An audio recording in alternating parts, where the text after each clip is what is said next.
Hey Renter Retires, it's Adam Schroeder here, and today we're going to talk about the reserves you need when you're applying for those Fannie Mae Freddie Mac loans.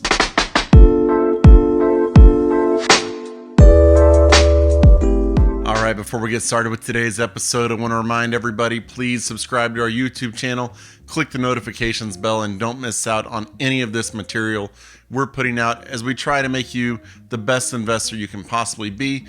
We really appreciate the time that you're spending educating yourself and as you either grow or start your real estate portfolio. So, like I said, like the video, subscribe to the channel, leave a comment below. We'll get back to you as soon as possible. So I want to get into today's topic. And today's topic is what you need to have in reserve for Fannie Mae and Freddie Mac to be happy to give you a loan. Fannie Mae and Freddie Mac, as most of you probably already know, are government-backed loans that are able to get you the best possible interest rate in those 30-year fixed rate loans. And there are a set number that you can have, and this number can change at any given time. You know, it's gone down as low as 4 sometimes. Back before the Great Recession, it was up to, I think, 25. And right now, that number is sitting at 10. And it's been sitting at 10 for quite a while now. And there hasn't been much talk about changing it. So we're just going to go on the assumption that you've got 10 loan spots to fill when it comes to your Fannie Mae, Freddie Mac loans before you have to go looking for loans from other forms of lenders. So what do you need to have? Because a lot of people, when they start talking to me, they say, Adam, how am I possibly going to get to the point where I can continue to scale and buy properties, because I have to have 6 months reserve for everything, and it's going to cost so much money to have these reserves in there for Fannie Mae and Freddie Mac. I'm going to have a huge bank account sitting there. What am I supposed to do? And the fact is, you don't actually need that much money. When it comes to your first few properties, you don't need much.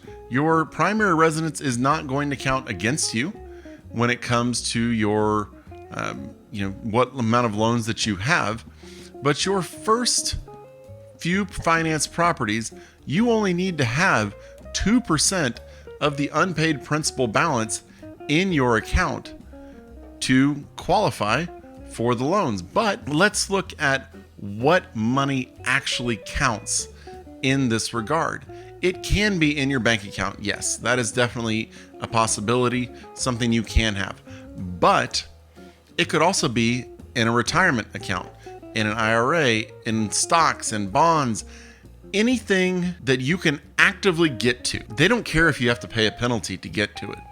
Anything you can actively get to, they will count towards that amount that you have to borrow. Your first 1 to 4 properties, you only need to have 2% of the unpaid principal balance to qualify for these loans.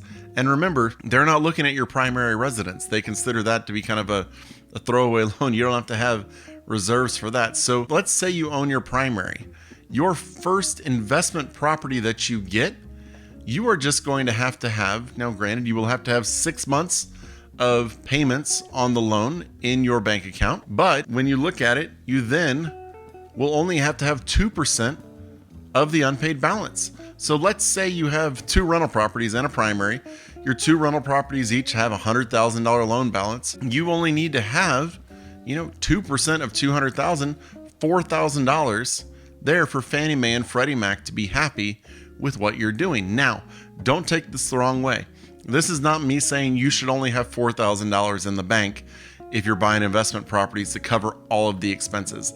I am simply talking about getting the loan from Fannie Mae and Freddie Mac and qualifying for it. You have to be comfortable with the amount that you're saving, and we can talk about that in another video. But when it comes to actually qualifying for the loan, you only need to have 2% on your first 4 Fannie Mae Freddie Mac loans. Your 5th and 6th, you're going to need 4% of the unpaid principal balance.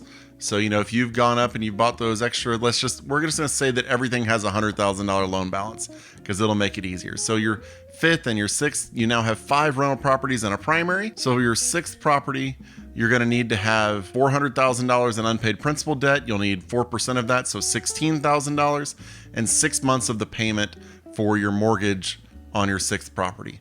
That's all you need. And then it goes up from there. 7 through 10, you have to have 6% of the balance because they're starting to say, hey, you're getting a lot of debt.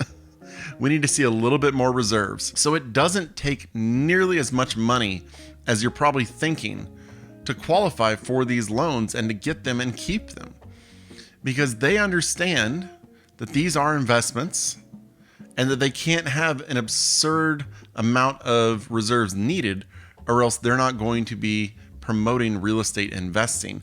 And if you look at the tax code, there's a whole lot in there that shows that they are trying to promote you buying real estate and helping out society in that regard. So remember, you're only looking at the principal balance. You're not looking at the property. You know, if you have a $200,000 home, you're not getting 2% of the $200,000. If you're financing, you're getting an 80% loan to value, then you're doing 2% of $160,000. So just keep that in mind. It's not property value.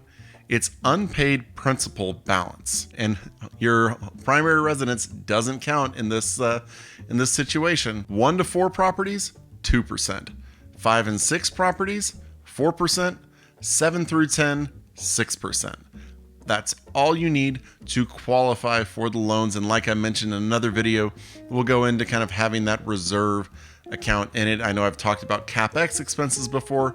We'll talk a little bit more about reserves in future videos.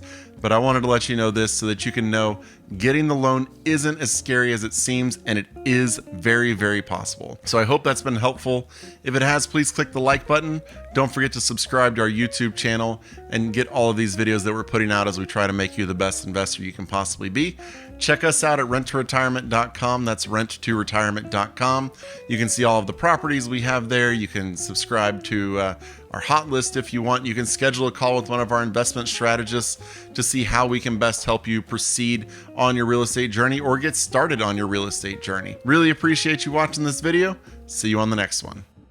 Thanks for watching the Rent to Retirement YouTube channel. Check out some of our other videos, like this one, or this one here.